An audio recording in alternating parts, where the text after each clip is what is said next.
Bienvenidos, queridos colegas, a esta exposición sobre el rol del kinesiólogo en la prevención, diagnóstico e intervención de un tromboembolismo venoso. Este trombo lo podemos ver manifestado como una embolia pulmonar, un tromboembolismo pulmonar, una trombosis venosa profunda en extremidad superior e inferior, e incluso con el tiempo un síndrome postrombótico.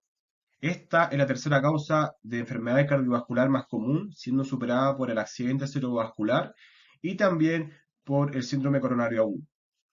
En Estados Unidos, de 70 a 120 personas cada 100.000 habitantes padecen esta enfermedad en el año y en Europa recae un número entre 120 a 240 por cada 100.000 habitantes.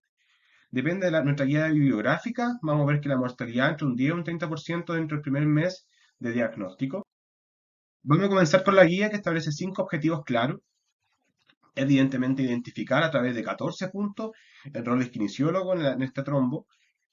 Nos establece herramientas diagnósticas como factores de riesgo, síntomas, signos, una escala de Wells y también el gold estándar de detección de este trombo. Además, como expertos del kinesiólogo siempre tenemos las ansias de movilizar y nuestros pacientes sean los más funcionales posibles, pero también hay que esperar la dosis de anticoagulantes que sea segura esta movilización. También nos ayuda como una guía referencial en nuestras discusiones, mientras estemos hablando con el equipo interdisciplinario donde nos toque trabajar, y también establece algunos puntos débiles que también es importante que investiguemos con el tiempo. La búsqueda de información duró 11 años en bases sólidas como Pedro, PubMed, WOS, incluso la database de Cochrane de estudios secundarios.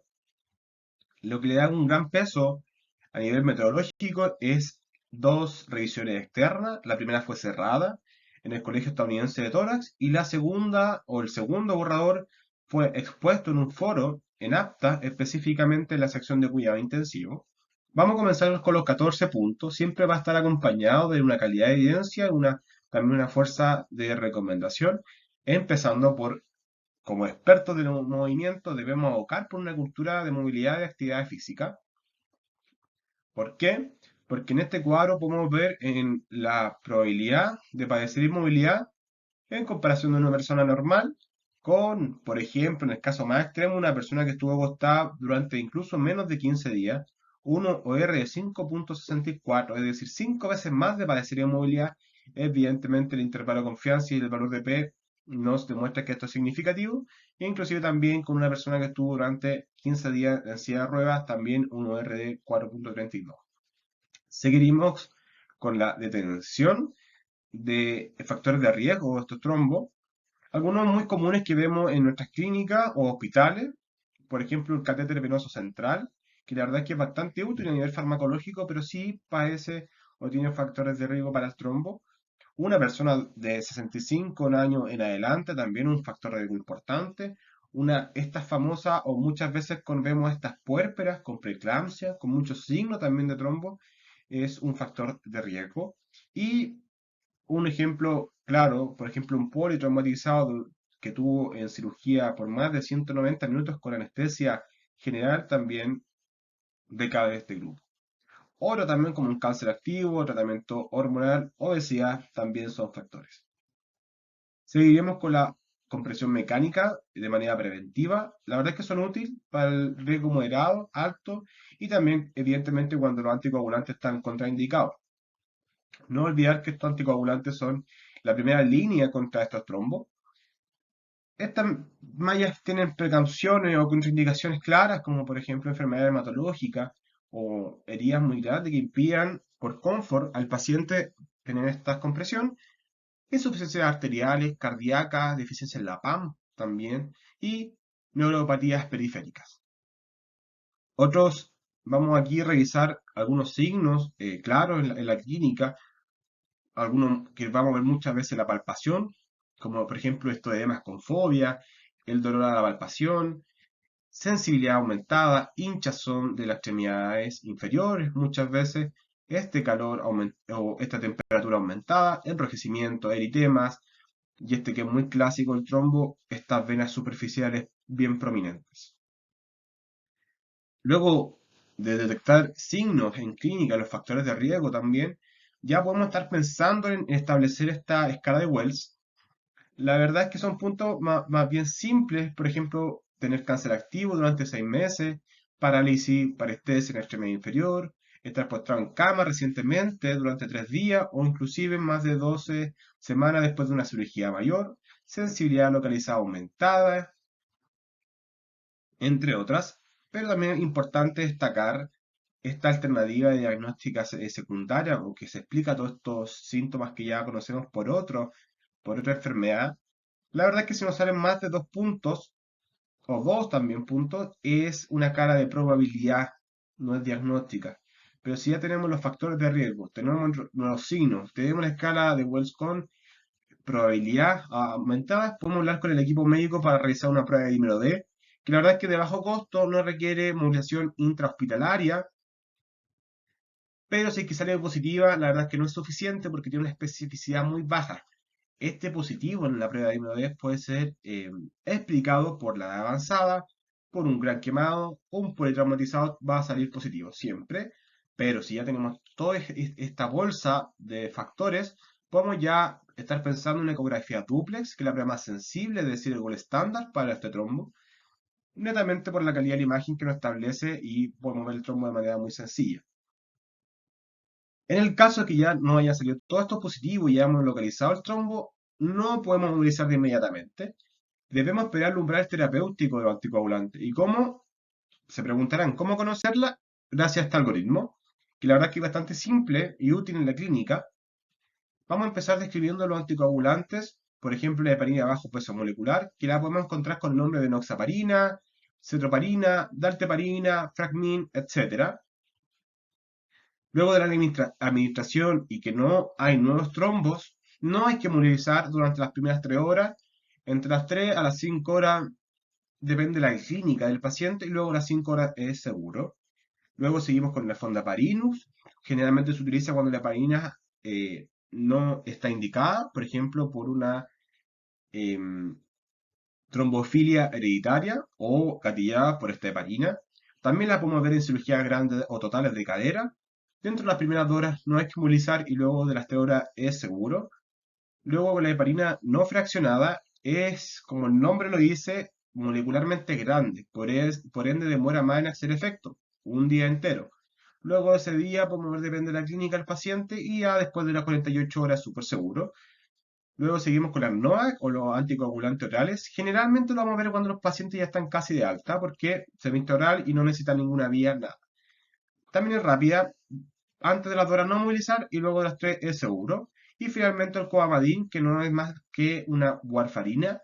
Esto se mide diferente con la otra, esta era, anterior eran por hora y esta era por tiempo de INR. De 2 a 5 ya es seguro. Importante destacar que el coamadín o warfarina con la heparina no fraccionada generalmente se administra con otros anticoagulantes. Por ejemplo, un caso de una heparina no fraccionada y un fondaparinux, hay que hacerle caso a este número de 3 horas, no a este gigante de 2 días. Y finalmente, cuando no se puede usar anticoagulantes por las contraindicaciones que ya nombramos, se utiliza un filtro de vena cava inferior que va a ser identificado luego. Como kinesiólogo, ya lo hablé, siempre queremos movilizar. Y la verdad es que es bastante bueno en estos casos. E incluso antes se pensaba que la movilización en un trombo en la extremidad inferior no era seguro porque podía generar este trombo que viajara a través del torrente sanguíneo y llegar y generar una embolia pulmonar que tiene una mortalidad más elevada que un trombo en extremidad inferior. Pero a través de un metaanálisis bien importante, que alrededor fueron 1080 casos, de cuando se logró recopilar todos los datos, se demostró que inclusive la movilización temprana disminuye los riesgos de mortalidad. Es evidente, todo esto también disminuye como la estancia hospitalaria dentro de la UCI, obviamente menos costos, menor riesgo de infección intrahospitalaria o neumonía también intrahospitalaria. Evidentemente disminuye el reposo prolongado y todo esto que ya conocemos como kinesiólogos, pero inclusive podemos, este dato anecdótico que incluso disminuyó la probabilidad de muerte. Volveremos a hablar de la compresión mecánica, pero esta vez en el tratamiento, no en la prevención. ¿Será lo mismo? La lógica nos dice que sí, debería ser lo mismo, pero la verdad es que no es tan así. Esta recomendación, la verdad es que es B, netamente, porque es un poco contradictoria. ¿Por qué? Porque no mejora la sintomatología muchas veces en trombo de moderado, inclusive grave, evidentemente menos. pero sí disminuye o previene el síndrome postrombótico, pero por ejemplo, un estudio que se hizo a 380 pacientes durante 2 años, donde se comparó un placebo y una malla elástica, una compresión mecánica elástica que vamos a ver muchas veces en clínica. Este placebo, la presión era de 5 centímetros y la de la compresión mecánica era de 30. Y la verdad es que no se encontró diferencia en la prevención, en la intervención, y en ninguno de los datos encontrados se encontró un valor de P significativo.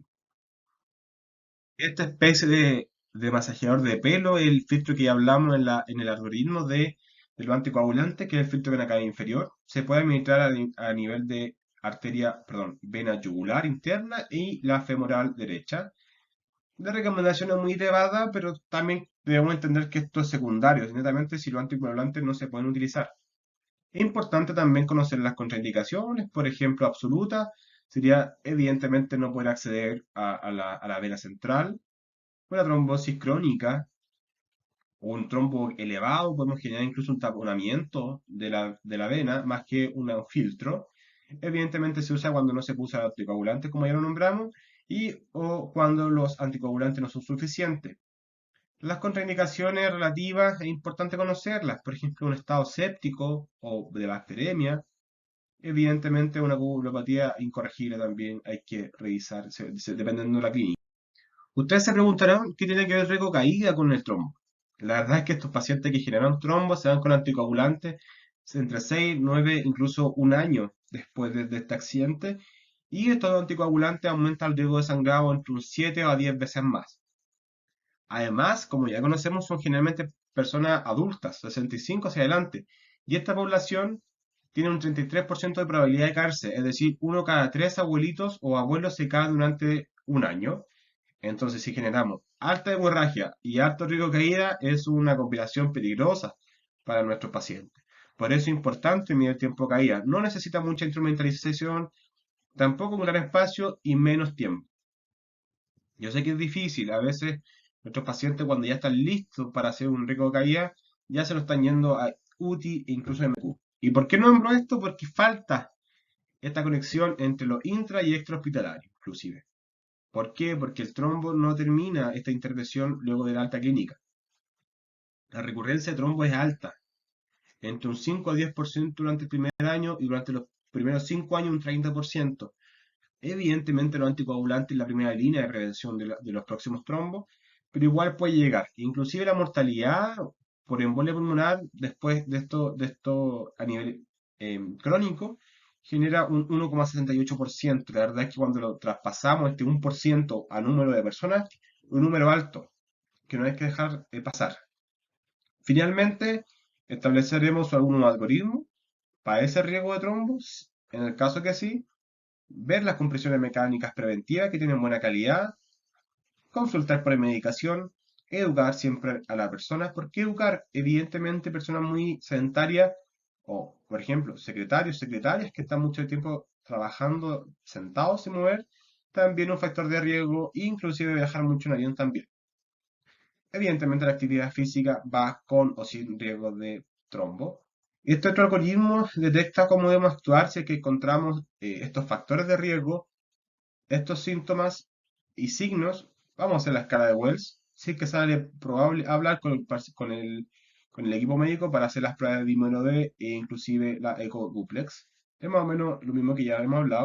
Concluyendo la presentación, yo creo que quedó más claro el rol del kinesiólogo, cómo detectar estos trombos a través de los síntomas, factores de riesgo y escala de Wells. Y antes de nuestra guía, ya como kinesiólogo, me imagino que ya conocíamos lo bueno que es la movilización temprana. Y un punto importante también que a veces se nos pasa muchas veces de alto, que es la educación. Nuestra intervención dura 40, 50 minutos con nuestros pacientes mientras caminamos, movilizamos, hacemos ejercicios respiratorios muchas veces, pero a veces es ineficiente porque la persona no cambia su hábito. Y también tenemos que trabajar, o nuestras conversaciones tienen que ser guiadas también a estos cambios de hábito, a esta promoción de la salud. Y finalmente la necesidad de investigación. ¿Por qué? Porque este guía no habla de trombos o trombosis venosa profunda en extremidad superior, tampoco en pacientes inestables hemodinámicamente. Muchas veces nos va a llegar a nuestra clínica o a nuestros hospitales paciente hipertenso durante 20 años y yo jamás se enteró. ¿ah? Y tiene una PAM elevada, una histórica elevada, todo elevado.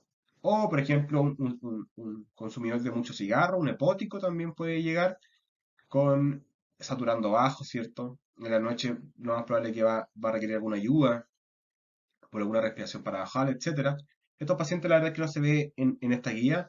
E inclusive un caso, la verdad, un poco extremo, que la verdad es que igual sería bueno que ustedes conversen en su clínica sobre un paciente que no se puede utilizar anticoagulantes por riesgo de hemorragia grave y tampoco se puede administrar este filtro vena cava inferior, ya sea cualquiera el motivo.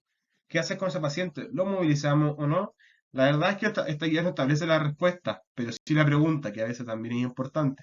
Ya, en el caso que quieran profundizar en este artículo, aquí les dejo el QR. Evidentemente agradezco por quedarse hasta el final. Espero que les haya sido de ayuda y aquí también les dejo mi correo si es que tienen alguna duda.